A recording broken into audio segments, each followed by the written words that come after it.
Dominique Lerut, qualité pleine de créativité, défaut, on me dit un peu soupe au lait. Alors pourquoi créer des parfums? Il y a quand même suffisamment de parfums dans les parfumeries en Belgique. Oui, mais c'est un peu industriel quand même.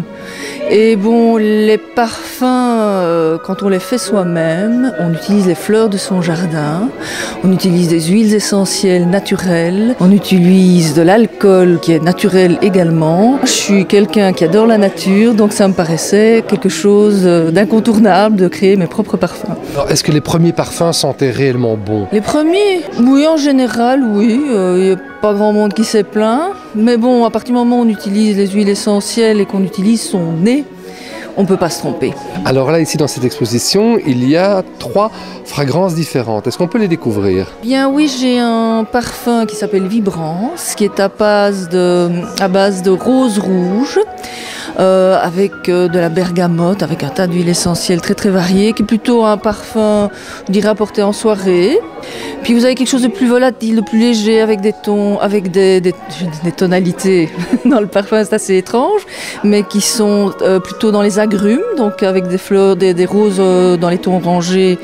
Et bon, ça je dirais que c'est quelque chose qu'on peut utiliser en journée.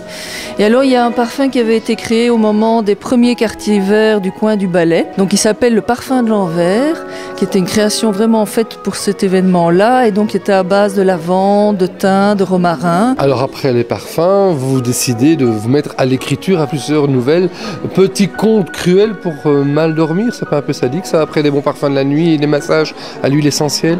On me dit que c'est assez cruel en effet, mais il y a quand même de l'humour aussi.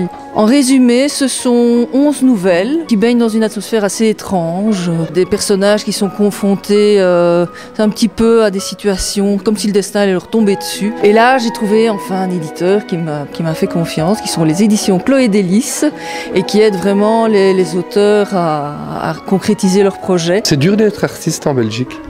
Oui, ça paraît vraiment bateau, mais oui, c'est dur et on en vit très très difficilement. Donc c'est vrai qu'il faut avoir à côté de ça un métier solide et qu'il faut pouvoir s'épanouir dans sa créativité avec ça à côté, quoi.